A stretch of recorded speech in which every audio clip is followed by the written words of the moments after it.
हुजूर को दफन करके लौटे, तदफीन से फारग हुए, कब्र मुबारक में उतारा, हुक्म पूरा किया।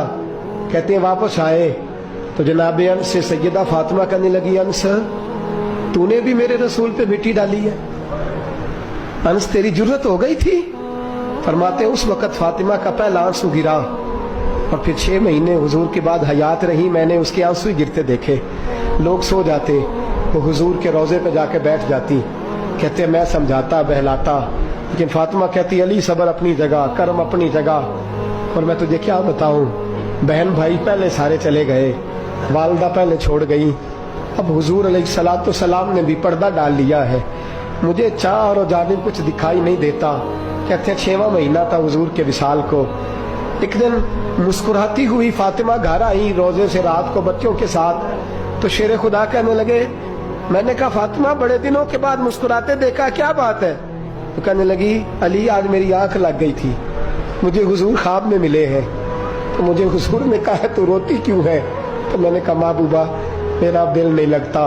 तो फरमाया बेटी तैयारी कर, तू मेरे पास आने वाली है। हजरत अली फरमाते बस फातिमा बीमार हुई, चंद दिन गुजरे तो मुझे बुलाया, वो कहने लगे अली वक्त जाने का आ गया है, ये अली के घर की है इज्जत अली से सुनते, नबी के घर की है इज्जत नबी से सुनते, वो जिसने मुअज़्ज़ज़ किया घराने को, हुसैन पाल के जिसने दिया जमाने को, जाने का वक्त आ गया है अली।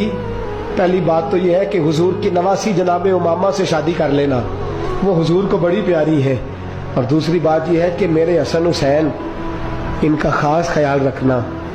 और तीसरे लफ्ज कहे तो हजरत अली तड़प के रोए, कहने लगी मैंने वक्त गुजारा है, आपकी हुकूक मेरी जिम्मेदारी थे, मैं इंसान थी भूल जाती थी, अगर मुझसे कहीं कोई कमी रह गई हो तो मुझे रज़ाए इलाही से दरगुजर करना, कहीं मैं हुजूर के सामने जाके शर्मिंदा ना हो जाऊं। शेर खुदा करम अल्लाह ताला वजहुल करीम फरमाते मैंने हाथ थामा और मैंने कहा फातिमा अली का बड़ा मर्तबा था, पर जो तेरी निस्बत से कमाल था वो तेरा ही था। तू कैसी बात करती है, तूने तो हद कर दी, शहजादी हो के मेरे घर में खादिमों की तरह रही। हजरत फातिमा रज़ियल्लाहु ताला अन्हा का दूसरा हुक्म ये हुआ कि मुझे रात को दफनाया जाए।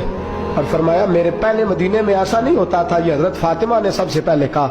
फरमाया मेरी चारपाई के साथ लगा के ना शाखें, चारपाई के साथ तो ऊपर ला के उन्हें ऊपर से बांध देना और उन शाखों के ऊपर एक कपड़ा डालना, मेरे कफन पर भी किसी की नजर न पड़ जाए।